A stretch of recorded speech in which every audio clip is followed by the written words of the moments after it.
আসসালামু আলাইকুম। Doctor Khaleda Adib, regenerative and biological medicine specialist. কেমন আছেন সবাই?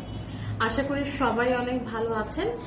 সবাইকে টোটাল ওয়েলনেস কেয়ারের পেজ থেকে আমার লাইফে অনেক অনেক স্বাগত। আমার লাইফটি একই সাথে ব্রডকাস্ট হচ্ছে ডক্টর খালেদা আদিব বিনতে আব্দুল্লাহ এই আমার ফ্যান পেজ থেকে। সো যারা যারা আমার পেজে ফলোয়ার্স আছেন তারা সবাই অলরেডি এই লাইভটি দেখতে পাচ্ছেন, এবং যারা টোটাল ওয়েলনেস কেয়ারের ফলোয়ার্স আছেন তারাও দেখতে পাচ্ছেন। সবার সুস্থতা কামনা করে আজকের লাইভ শুরু করছি। যেহেতু স্যাটারডে পেশেন্ট রাশ আসলে এখন প্রায় বেশি থাকে, আর আমার জন্য 10টা পেশেন্ট হয়ে গেলে এটি রাশ, বিকজ 10টা পেশেন্টের বেশি আমি দেখি না। তাই খুব শর্ট বাট ইনফরমেটিভ লাইভ নিয়ে আপনাদের সামনে আসলাম, যেটা অলরেডি প্রি লাইভ দিয়ে দেওয়া হয়েছে যে পিআরপি বা প্লেটলেট রিচ প্লাজমা এর ব্যবহার নিয়ে। সবাই জানেন যারা অলরেডি আমার ফলোয়ার অথবা আমার ইউটিউব চ্যানেলের সাবস্ক্রাইবার, যে আমি regenerative medicine and biological medicine practice করি। মেডিকেল ডক্টর হবার পাশাপাশি আমার স্পেশালাইজেশন বডির সেল, কোষ এগুলোকে ফাংশন ইমপ্রুভ করা, ক্রনিক ডিজিজ যেগুলো আছে IBS, diabetes, hypertension, high cholesterol এবং সেক্সুয়াল ডিসফাংশন, জয়েন্ট পেইন, এগুলো নিয়ে, এগুলোর সেল এবং কোষগুলোকে নিয়ে আমরা কাজ করি। টোটাল ওয়েলনেস কেয়ারও এটা নিয়ে কাজ করছি। আমি এছাড়াও কর্মরত আছি আনোয়ার খান মডার্ন ডায়াগনস্টিক সেন্টার বনানী ব্রাঞ্চে, যেখানে আমি regenerative medicine and biological medicine practice করছি। সো এটাই হচ্ছে আমার ইন্ট্রোডাকশন। নতুন করে তেমন একটা কিছু দেওয়ার নেই, সোজাসুজি চলে আসে আমাদের টপিকে। পিআরপি অথবা প্লেটলেট রিচ প্লাজমা, এটা আমাদের দেশে এখন বহুল প্রচলিত একটি চিকিৎসা ব্যবস্থা, এবং আমি বলবো এটা শুধু আমাদের দেশে না, এটা বহির্বিশ্বে আমাদের এশিয়ান কান্ট্রিজগুলোতে এবং ইউরোপিয়ান কান্ট্রিজগুলোতেও একটি বহুল প্রচলিত চিকিৎসা ব্যবস্থা। সো এই চিকিৎসা ব্যবস্থাটা কেন এত প্রচলিত হলো, যদি একটু চিন্তা করি, এটা কি পিআরপি জিনিসটা কি? পিআরপি আসলে আমরা বিভিন্ন ক্রনিক ডিজিজে, বিশেষ করে কিছু কিছু স্পেসিফিক ডিজিজ যেখানে আমাদের কোষের সেলগুলো আবার রিজেনারেট বা সেলগুলো আবার রিজেনারেট করতে হয়, সেই ডিজিজগুলোতে দেখা গেছে অনেক দিন ধরে মেডিকেশন পাবার পরও অনেক সময় ডিজিজগুলো প্রশমিত হয় না, অথবা খুব ভালো ফিডব্যাক পাওয়া যায় না। তার মধ্যে খুবই উল্লেখযোগ্য হচ্ছে জয়েন্ট পেইন, যাদের ফ্রোজেন শোল্ডার থাকে, নি জয়েন্ট পেইন থাকে। এছাড়া কিছু এটিপিক্যাল জয়েন্ট প্রবলেম যেরকম এভাসকুলার নেক্রোসিস, এছাড়া টেন্ডোঅ্যাকাইলিস, যেটাকে আমরা বলি যে টেন্ডন যদি ইনফ্ল্যামড থাকে, টেনিস এলবো, এই ধরনের যে প্রবলেমগুলো আছে এগুলোতে দেখা যায় যে দীর্ঘ সময় বিভিন্ন ফিজিওথেরাপি, ইনস্ট্রুমেন্টাল থেরাপি এবং পেইন কিলার অথবা সাপ্লিমেন্টস নেওয়ার পরও পেশেন্ট 100% সুস্থতা অনুভব করেন না, এবং অনেক সময় আমাদের ডেইলি যে কার্যকারিতা এগুলো ব্যাহত হয়। নি জয়েন্ট পেইন এগুলো এর মধ্যে অন্তর্ভুক্ত, ব্যাক পেইনও কিন্তু আছে। সো এই ধরনের যে ক্রনিক ডিজিজ, সেক্ষেত্রে কিন্তু পিআরপির ব্যবহার খুব ভালো একটি রেজাল্ট দেয়। একই সাথে যদি বলি সেক্সুয়াল ডিসফাংশন, সেটা ছেলেদের ক্ষেত্রে হতে পারে ইরেকটাইল ডিসফাংশন অথবা প্রিম্যাচিউর সার্কুলেশন, মেয়েদের ক্ষেত্রে dryness of vagina, painful intercourse and of course orgasm disorder, এগুলোর ক্ষেত্রে কিন্তু পিআরপির ব্যবহার খুবই প্রচলিত। আবার যদি একটু স্কিন এবং ডার্মাটোলজিস্ট যারা আছেন তাদের ক্ষেত্রে চিন্তা করি, হেয়ার ফল, যাদের এখনো পুরো ভল্ট হয়ে যায়নি, হেয়ার ফল স্টার্ট হয়েছে, যাদের হেয়ারের রুটস গুলো খুব একটা বেশি শক্ত না অথবা খুব ফার্ম না, তাদের অ্যাক্টিভেট আছে, এগুলোকে অ্যাক্টিভেট করার জন্য পিআরপি খুব ভালো কাজ করে। আবার একইভাবে ফেসে আমাদের অনেক প্রবলেম হয়, ছোট ছোট দাগ হয়, রিঙ্কলস হয়, পিম্পলস হয়, সো বিভিন্ন ছোপ ছোপ দেখা যায় কালো দাগ হচ্ছে, এ সকল ক্ষেত্রেও পিআরপি খুব ভালো একটা রেজাল্ট দিচ্ছে। এখন এই ডিজিজগুলোর আরো অনেক ট্রিটমেন্ট থাকা সত্ত্বেও কেন আমরা পিআরপি কে প্রেফার করছি। ডার্মাটোলজিক্যাল পার্টটা আমাদের এখানে এক্সপার্ট ডার্মাটোলজিস্ট আছেন, সো উনি অবশ্যই আপনাদেরকে ইন ফিউচারে কোনো এক লাইফে আপনাদেরকে এক্সপ্লেইন করবেন। আমি যেহেতু ক্রনিক ডিজিজ নিয়ে কাজ করি, so mainly joint pain and sexual dysfunction, এইটা নিয়ে একটু কথা বলবো যে কেন এই পিআরপিটাকে চুজ করা হয়েছে এ সকল ডিজিজের জন্য। 1 নাম্বার, পিআরপি হচ্ছে একটি ন্যাচারাল প্রসেস। এটা হচ্ছে সবচেয়ে বড় পজিটিভ সাইড পিআরপি ব্যবহারের ক্ষেত্রে। পিআরপি আপনার শরীরের একটা পেশেন্টের শরীরের নিজস্ব ব্লাড থেকে তৈরি করা হয়। আমাদের ব্লাডে 3 ধরনের সেল আছে, red blood cell, RBC, white blood cell, WBC এবং প্লেটলেটস বা অনুচক্রিকা বাংলায় যেটাকে বলে। সো এই 3 ধরনের সেলের 3 ধরনের ফাংশন আছে। তার মধ্যে পিআরপির ক্ষেত্রে আমরা কাজ করছি প্লেটলেট সেলকে নিয়ে। এই ক্ষেত্রে যেহেতু পেশেন্টের নিজস্ব রক্ত অথবা ব্লাড ইউজ করা হচ্ছে, সেই ক্ষেত্রে it's a most natural treatment. এর উপরে আর কোনো ন্যাচারাল ট্রিটমেন্ট নেই। যেহেতু আমি স্টেম সেলের উপরে স্পেশালাইজেশন করেছি, সো স্টেম সেলের ক্ষেত্রেও কিন্তু আমরা সব সময় অটোলোগাস স্টেম সেলকে প্রেফার করি ম্যাক্সিমাম ক্ষেত্রে যেখানে এটা দেয়া যায়, কারণ অটোলোগাস হচ্ছে পেশেন্টের বডির নিজস্ব পার্ট থেকে নেওয়া। সো যখন আমরা কোনো ট্রিটমেন্ট অথবা কোনো মেডিকেশন অথবা যে কোনো কিছু পেশেন্টের ওন সোর্স থেকে ইউজ করব, definitely this is the most natural. And number 2, এই ন্যাচারালের সাথে চলে আসছে is the most safest procedure. So সবচেয়ে সেফ এবং সবচেয়ে ন্যাচারাল, এখানে আর্টিফিশিয়াল কোনো কিছু ইউজ করা হচ্ছে না এবং এই ন্যাচারালের জন্য এর সাইড ইফেক্ট একদমই 0। সো উপকার কতটুকু হবে, আমরা অনেক সময় বিভিন্ন ধরনের ডিজিজে বিভিন্ন ধরনের টেকনিক ইউজ করি, ট্রিটমেন্ট ইউজ করি, মেডিসিন ইউজ করি, প্রসিডিউর করি, বাট পিআরপির ক্ষেত্রে কিন্তু আমাদের সবকিছুই আমরা জানি যে একটা সাইড ইফেক্ট থাকতে পারে, একদম মিনিমাম। যদি একটা প্যারাসিটামলের কথাও চিন্তা করেন, সো তারও একটু মিনিমাম সাইড ইফেক্ট থাকবে, কিন্তু এই ক্ষেত্রে কিন্তু সাইড ইফেক্ট হচ্ছে 0, বিকজ এটা আপনার ওন ব্লাড, বাইরে থেকে কোনো কিছুই সোর্সিং করা হচ্ছে না। এবং আপনার অবশ্যই আপনার ব্লাডের কোয়ালিটিটা আমরা একটু দেখে নিই যে আপনার হিমোগ্লোবিন, ব্লাড সেলস গুলো ভালো আছে কিনা, কোনো ইনফ্ল্যামেশন আছে কিনা, কোলেস্টেরল বেশি কিনা। কোলেস্টেরল বেশি থাকে যেসব রোগীর, সেসব রোগীর কিন্তু পিআরপি প্রিপারেশন করা যাবে, বেস্ট ওয়েতে করা যাবে, বাট এক্সট্রা প্রিকশন নিতে হবে কোলেস্টেরল যাদের বেশি থাকে। আবার অনেকের প্লেটলেটের সংখ্যা কম থাকে, আমরা কিন্তু তাদেরকে একটু টাইম দিই যে এভাবে প্লেটলেটের কাউন্টটা বাড়িয়ে দেন পিআরপি করেন। সো এই যে ইন্ডিভিজুয়ালাইজড স্পেশালাইজেশন করা পিআরপি, এই পিআরপি গুলার একদমই কোনো সাইড ইফেক্ট থাকবে না এবং খুব ন্যাচারাল একটা ট্রিটমেন্ট।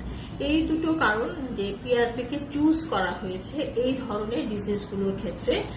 যে পিআরপি এই অন্যান্য যে ট্রিটমেন্ট আছে সেগুলো যদি ফেলিয়ার হয় অথবা সেগুলো যদি লং টাইম ধরে খুব ভালো সমাধান দিতে না পারে, তখন কিন্তু আমরা এটা করতে পারি।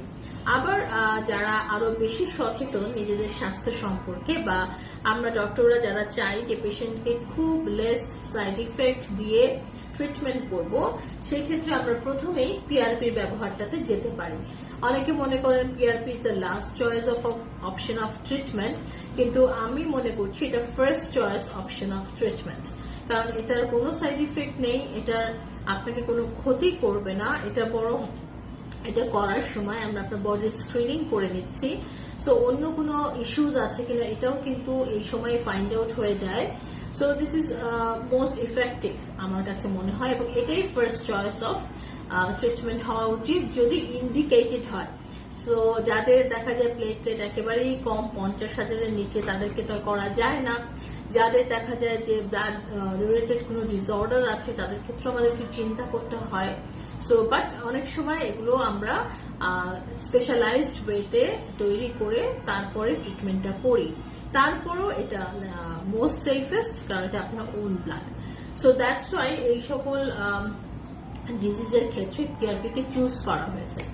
সো আরেকটা যেটা কারণ পিআরপি কে চুজ করার, সেটা হচ্ছে যে এটা প্রতিদিন নিতে হয় না। না, এই ট্রিটমেন্টটা এরকম একটা ওষুধ আপনাকে প্রতিদিন নিয়ম করে খেতে হচ্ছে। সো এটা কিন্তু প্রতিদিন নেওয়ার মতো কিছু না। এটা আপনাকে যে কোনো একটা সেকশন ডক্টর ডিসাইড করবেন ওয়ান্স ইন আ মান্থ, অথবা 3 সপ্তাহে একবার, অথবা 2 সপ্তাহে একবার, depending on your situation and doctor, যেই ডক্টরের প্রোটোকল যেরকম সেভাবে তারা এটা করবেন। সো এভরিডে আপনার যে মেডিসিনের একটা লোড সেটা নেই। এবং অবশ্যই এটা যেহেতু আপনার থার্ড ফোর্থ যেটা পয়েন্ট, যেহেতু এটা আমার ব্লাড থেকে নিয়ে আবার আপনার ইনজিওর্ড জায়গায় দেওয়া হচ্ছে, it's not getting two kidney directly and it's not a medicine. So kidney সব দিক থেকে সেফ থাকছে। সাধারণত জয়েন্ট পেনের ক্ষেত্রে কি হয়, আমরা পেইন কিলার ইউজ করি, যেটা কিডনি কিন্তু সেফ থাকে না লং টাইম ধরে ইউজ করলে অফকোর্স। অ্যান্ড যেটা হয় যে সেক্সুয়াল ডিসফাংশনের জন্য আমরা ওয়ান টাইম কিছু মেডিকেশন ইউজ করি, যেগুলো কিন্তু সেফেস্ট না।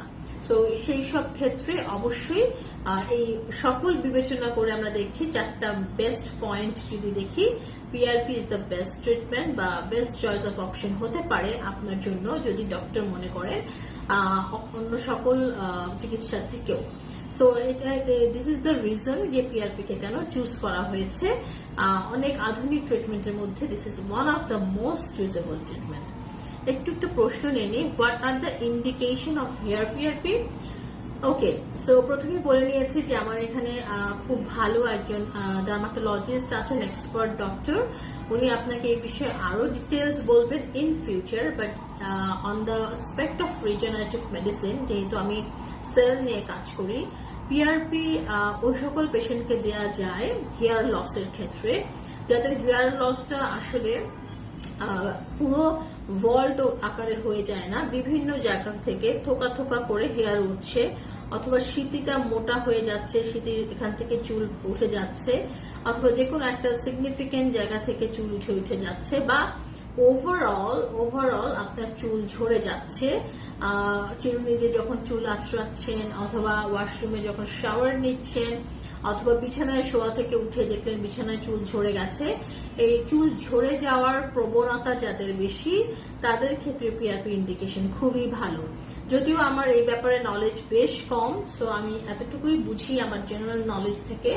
এবং এই ক্ষেত্রে যেটা করে পিআরপি, আপনার রুট হেয়ার যে রুটটা আছে ওইটাকে স্টিমুলেট করে দেয় এবং ওইটাকে স্ট্রং এনাফ করে দেয় সো দ্যাট চুলগুলো না ঝরে। এবং অনেক সময় পিআরপিতে বেবি হেয়ার গ্রোথ করে, সো নতুন করে চুল পড়া উঠাও শুরু করে। সো এই সকল ক্ষেত্রে হেয়ার পিআরপি খুব ভালো একটা রেজাল্ট দেয়। সো আমরা আসলে অনেক সময় এই চুল পড়াটাকে ইগনোর করি, দেখা যায় যে চুল পড়ে যাচ্ছে, ঝরে যাচ্ছে, এটাকে খুব একটা পাত্তা দেই না। বা 6 মাস, 1 বছর, 2 বছর টানা চলতে থাকলে যদি তখনই ট্রিটমেন্টের আওতায় না আসি, পরবর্তীতে দেখা যায় একটা বড় অংশ জুড়ে চুল পড়ে গেল। তো তখন সেটাকে অনেক সময় শুধু পিআরপি দিয়ে হয় না, অন্য হেয়ার ট্রান্সপ্ল্যান্ট বা অন্য কিছু প্রসিডিউর, যারা ডার্মাটোলজিস্ট অফকোর্স ভালো জানেন, ওনারা ওটা করতে হয়। বাট শুরু থেকে যদি আপনার চুল ঝরার প্রবণতা থাকে এবং মনে হয় যে আপনার হেয়ার রুট গুলো ভালো নাই, ইটস নট নিউট্রিশিয়াস এনাফ, সেক্ষেত্রে আপনি প্রথমেই একজন ডার্মাটোলজিস্টের সাথে কনসাল্ট করে নিয়ে আপনার পিআরপি লাগুক অথবা যেটাই লাগুক সেটা আপনি নিশ্চিত করে নেন, সো দ্যাট পরবর্তীতে এটা খুব খারাপ আকার ধারণ না করে। হ্যাঁ, হেয়ার পিআরপি সবাই করতে পারবে বলতে যাদের হেয়ার লসের হিস্ট্রি আছে, যাদের হেয়ার লস হচ্ছে তারাই হেয়ার পিআরপি করবে। আর যাদের আরেকটা ভালো প্রশ্ন করেছেন তানভীর, আসলে আমি হেয়ার পিআরপি নিয়ে তো কথা বলতেই চাচ্ছি না, I am not a dermatologist. সকল ডার্মাটোলজিস্টের কাছে আমি সরি বলছি, কারণ আমার এই ব্যাপারে জ্ঞান খুবই সীমিত। তারপরে যতটুকু as a medical doctor and regenerative aspect থেকে বলা যায়, হেয়ার লস যাদের হচ্ছে তারাও হেয়ার পিআরপি করতে পারেন। আবার যাদের হেয়ার লস নেই কিন্তু চুলটা একটু পাতলা বা চুলটা একটু সুন্দর ঘন করতে চান, যেহেতু বেবি হেয়ার গ্রো করে, তারাও কিন্তু হেয়ার পিআরপি করতে পারবেন। Mousumi Sarkar, how many of sessions PRP required? Depend কোন ডিজিজের জন্য আপনি দিচ্ছেন। যেরকম আমি যে ডিজিজের কথা বলছি, joint pain and sexual dysfunction, এই ক্ষেত্রে সাধারণত 2টা থেকে 3টা সেশনস লাগে ন্যাচারালি। সো ডিপেন্ড করে যে পেশেন্টের ডিজিজের সিভিয়ারিটি কতটুকু সেটার উপরে।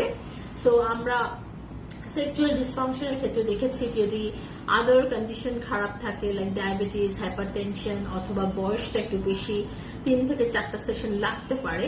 আবার যাদের দেখা যাচ্ছে যে খুব ইয়াং এজ, খুব আর্লি ডিজিজ স্টেজ, সেই ক্ষেত্রে 2টা সেশন ইজ গুড এনাফ। তবে যাদের জয়েন্ট পেইন তাদের অবশ্য 3-4টা সাধারণত লাগে না, খুব অ্যাডভান্স স্টেজে না গেলে। অস্টিওআর্থ্রাইটিক চেঞ্জ যদি প্রিলিমিনারি অবস্থায় থাকে ইভেন একটা সেশন কুড বি ওকে। ঠিক আছে, থ্যাংক ইউ।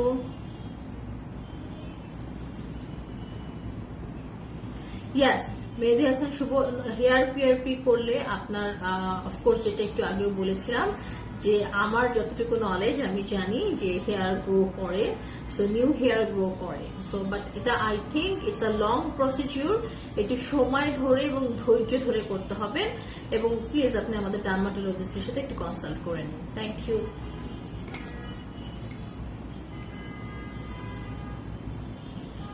বলে নিলাম যে পিআরপি আসলে কেন চুজ করা হয়েছে এবং অনেকগুলো ইন্ডিকেশনের মধ্যে হেয়ার পিআরপি নিয়ে অনেকের ইন্টারেস্ট, সো অনেক অ্যান্সারও দিয়ে দিলাম। সো এখন কথা বলবো যে পিআরপি আসলে কিভাবে কাজ করে। সো আমি ক্রনিক ডিজিজের ক্ষেত্রে কথা বলছি, ডার্মাটোলজির পার্টটা ডার্মাটোলজি ডক্টর ইনশাল্লাহ ইন ফিউচার নিয়ার সুন আপনাদেরকে বলবেন। So thank you Mousumi. So ঠিক আছে, সো পিআরপি কিভাবে কাজ করে। সো প্লেটলেট এমন একটি সেল যাদের ক্ষমতা আছে অন্য সেলগুলোর মতো, কিন্তু এরা ইনঅ্যাক্টিভ না, they are very active and they can release growth hormones, growth factors and proteins. So আমরা বলি এটাকে বায়ো অ্যাক্টিভ প্রোটিনস বা বায়ো অ্যাক্টিভ ফ্যাক্টরস। সো প্লেটলেটে সাধারণত 1500 যে অধিক বায়ো অ্যাক্টিভ ফ্যাক্টর অথবা প্রোটিন থাকে, যেটা আসলে আমাদের যে জায়গাটা ডিজেনারেশন হচ্ছে অথবা ক্ষয় হচ্ছে অথবা ড্যামেজ হচ্ছে সেই জায়গাটায় চেষ্টা করে এবং স্টিমুলেশন দেওয়ার জন্য।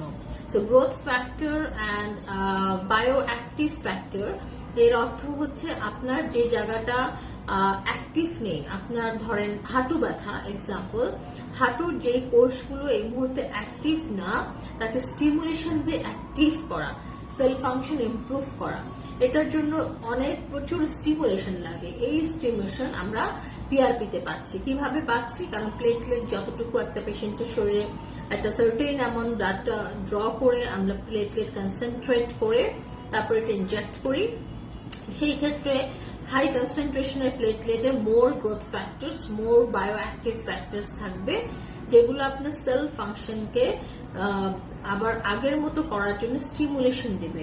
একটা কোষ বা সেলের যেরকম একটা সেল ওয়াল থাকে এবং সেলের ভেতরে অনেক কিছু অর্গানালি থাকে, এগুলো ইনঅ্যাক্টিভ হয়ে যায় যে কোনো কারণে, সেটা diabetes, hypertension, high cholesterol, obesity, stress, anxiety, অতিরিক্ত টক্সিনস, এগুলোর কারণে অনেক জায়গায় আমাদের শরীরে বিভিন্ন জায়গায় কোষগুলো ইনঅ্যাক্টিভ হয়ে যায়, ঠিকমতো পারফরমেন্স করতে পারে না। সেই ক্ষেত্রে পিআরপি স্টিমুলেশন দিচ্ছে। So basically it's a stimulant factor. At the same time এটা একটা ইনফ্ল্যামেটরি প্রসেসকে অ্যাক্টিভ করে সো দ্যাট হিলিংটা ফাস্টার হয়।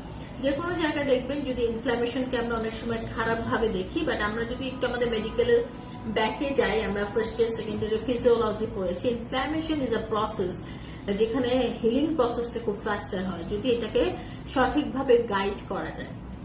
সো এই হিলিং প্রসেসটাকে ফাস্টার করার জন্য আমরা পিআরপিটা ইউজ করি। যদি নি জয়েন্ট পেইন হয় বা ফ্রোজেন শোল্ডার হয়, আমরা যদি এক্স-রে করি বা সিটি স্ক্যান, এমআরআই করি, আমরা দেখি অস্টিওআর্থ্রাইটিস চেঞ্জ অথবা ডিজেনারেটিভ চেঞ্জ। এই ক্ষেত্রে অবশ্যই হাড়ের যে সেলস যেগুলোকে কন্ড্রোসাইটস বলছে, অনেক সময় অস্টিওসাইটস বলছে, আবার জেলি আছে কিছু, সেই জেলিগুলো শুকিয়ে যাচ্ছে। সো এই জিনিসগুলোকে আবার অ্যাক্টিভ করার জন্য পিআরপি খুবই কার্যকরী ভূমিকা পালন করছে। তবে পিআরপি ট্রিটমেন্টটা যেহেতু পার্ট অফ রিজেনারেটিভ ট্রিটমেন্ট, সবসময় আমি পেশেন্টদেরকে এভাবেই কাউন্সেলিং করি, এটা একদিনে ভালো হবে না। বডির সেলগুলোকে পুনরায় ফাংশনালাইজ করার জন্য আমার বডিকে 3 to 6 months টাইম দিতে হবে। সো এই 3 to 6 months কি পেইন একদমই কমবে না বা কষ্ট একদমই কমবে না, ব্যাপারটা সেরকম নয়। ব্যাপারটা ফুল রেজাল্ট পেতে হলে আমাকে 3 to 6 months ওয়েট করতে হবে। আমাদের বডি কিন্তু একদিনে তৈরি হয়নি, রাইট? আমাদের বডির প্রত্যেকটা সেল তৈরি হয়ে হয়ে আমাদের একটা হিউম্যান বিং হয়েছে।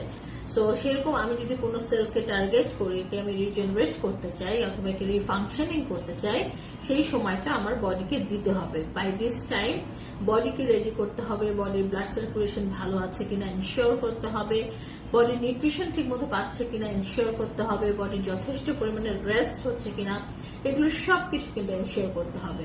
আদারওয়াইজ শুধু আমরা যদি স্টিমুলেশন দেই, বাট সে যদি স্টিমুলেট হওয়ার জন্য প্রপার এনভায়রনমেন্ট না পায়, তাহলে কিন্তু কাজটা পুরোপুরি হবে না। সো সেই জন্য আমরা সব সময় যেসব পেশেন্টকে পিআরপি দিই, তাদের লাইফস্টাইল, তাদের খাদ্য তালিকা, তাদের blood circulation and other factors গুলো ঠিক আছে কিনা ওটা কিন্তু স্ক্রিনিং করে নিই। So it's very important. So that's how PRP work. And joint pain and sexual ডিসফাংশনের ক্ষেত্রে পিআরপি কেন আমরা চুজ করছি? বিকজ জয়েন্ট পেইনের ক্ষেত্রে আমি প্রথমেই বললাম যে পেইন কিলার খেতে খেতে কিডনির অনেক ইস্যুস হয়। অনেক পেশেন্ট আছে আমার কাছে এই ধরনের প্রবলেম নিয়ে আসেন। আবার সেক্সুয়াল ডিসফাংশনের ক্ষেত্রে যারা হয় ওয়ান টাইম মেডিকেশন গুলো ইউজ করেন, এবং সেই ক্ষেত্রে এটা আস্তে আস্তে আসলে ওয়ান টাইম মেডিকেশন গুলো কি হঠাৎ করে আমাদের বডিতে একটা হরমোন হ্রাস করে। সো যাদের পুরুষদের যাদের ইরেকটাইল ডিসফাংশন অথবা প্রিম্যাচুর ইজাকুলেশন আছে, তারা যদি ফিজিওলজিটা বুঝেন যে আসলে কিভাবে ইরেকশন প্রসেসটা হচ্ছে, কিভাবে ইজাকুলেশন প্রসেসটা হচ্ছে, তাহলে বুঝতে পারা যায় কোথায় প্রবলেমটা হচ্ছে। সো আমার কাছে যে সকল পেশেন্ট আসেন তাদেরকে আমি ইলাবোরেটলি আসলে ফিজিওলজি নর্মাল প্রসেসটাকে বুঝাই, এবং তার যদি কোনো প্যাথোলজি থাকে অ্যাকর্ডিং টু প্যাথোলজি আমি ট্রিটমেন্টটা করি।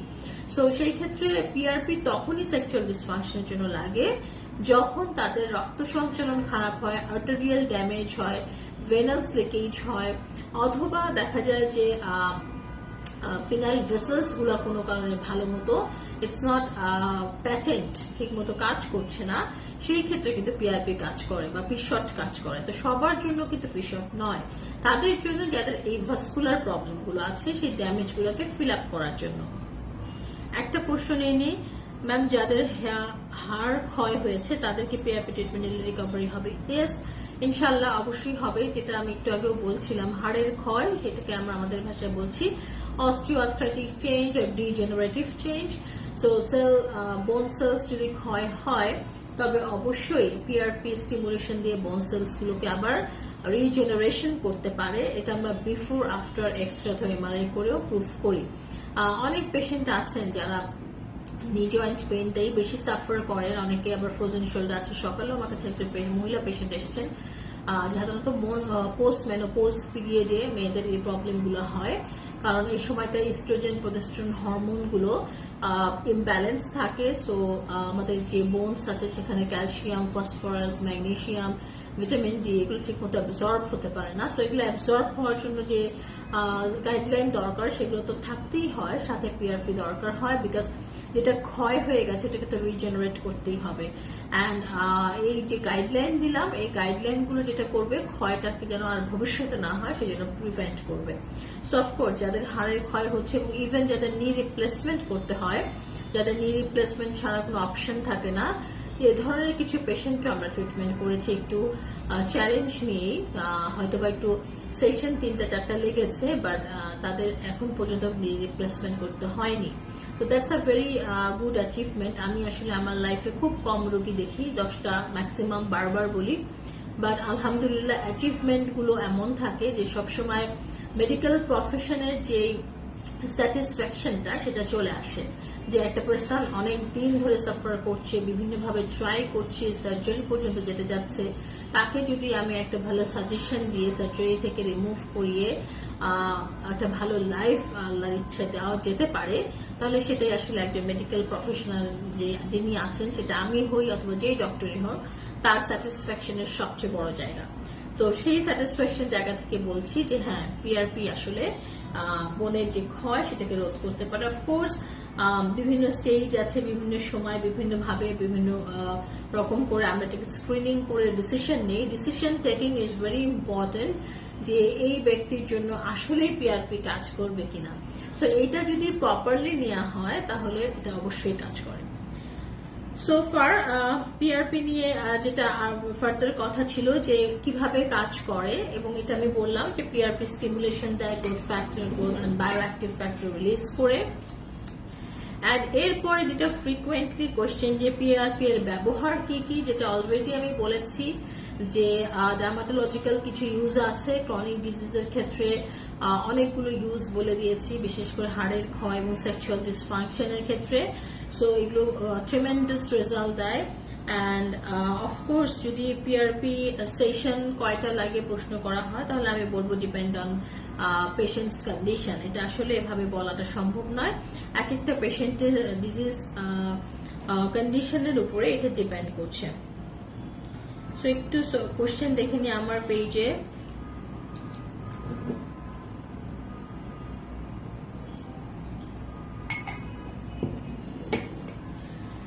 ওকে, সো এরপরে যে প্রশ্ন খুব ফ্রিকোয়েন্টলি আসে, কস্টিং অ্যান্ড এভরিথিং। কস্টিং নিয়ে আসলে ডক্টররা কথা বলতে পারেন না, বিকজ আমরা প্রত্যেকটি ডক্টরই কোনো না কোনো প্রতিষ্ঠানের সাথে যুক্ত। তবে যে প্রতিষ্ঠানের ইকুইপমেন্ট, যে প্রতিষ্ঠানের স্কিল টিম এবং যে প্রতিষ্ঠানের নলেজেবল ডক্টরস আছেন, সেই প্রতিষ্ঠানের প্রাইসিংটা মেবি একটু ডিফারেন্ট হবে, আর নর্মাল প্রতিষ্ঠানগুলো সেরকম হবে। কোনো প্রতিষ্ঠানকে ছোট করে দেখার কিছু নেই।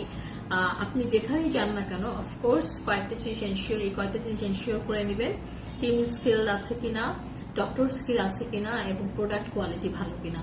প্রাইসিং এর ব্যাপারে সকল প্রতিষ্ঠানের কিছু রিপ্রেজেন্টেটিভ থাকেন, ওনারা আপনাকে শেয়ার করবেন, এবং বিভিন্ন প্রতিষ্ঠানে বিভিন্ন সময় বিভিন্ন প্যাকেজ অফার করা হয়, বিকজ অনেকের কাছে বাংলাদেশে পিআরপিটা এখনো একটু কস্টলি মনে হয়। সো প্যাকেজ অফারে আপনারা চলে আসবেন। আমার জানা মতে টোটাল ওয়েলনেস কেয়ারও রিসেন্টলি পিআরপি বা পিশটের উপর প্যাকেজ অফার করছে। So you can look into it, অথবা অন্য কোথাও যদি মনে করেন better, that's up to you totally. But PRP আসলে ভালো কি ভালো না সেই ব্যাপারে কোনো সন্দেহ রাখার দরকার নেই। It's definitely a good treatment, natural, side effect নেই, এবং এটি আপনার ন্যাচারাল প্রসেসকে, বডির আল্লাহ তাআলা যে প্রসেস দিয়েছেন বডি হিল করার, সেই প্রসেসটাকে এটা হেল্প করে।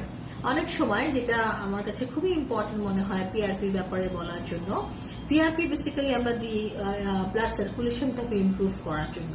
সো ব্লাড সার্কুলেশন ইমপ্রুভ করার জন্য অনেক সময় পিআরপির পরে অ্যাডজয়েন্ট কিছু ট্রিটমেন্টও খুব ভালো কাজ করে, যেরকম সেক্সুয়াল ডিসফাংশনের ক্ষেত্রে পিআরপির সাথে আমরা শকওয়েভ থেরাপিটা কম্বিনেশন করি, ইটস রেজাল্ট ইজ ট্রেমেন্ডাস।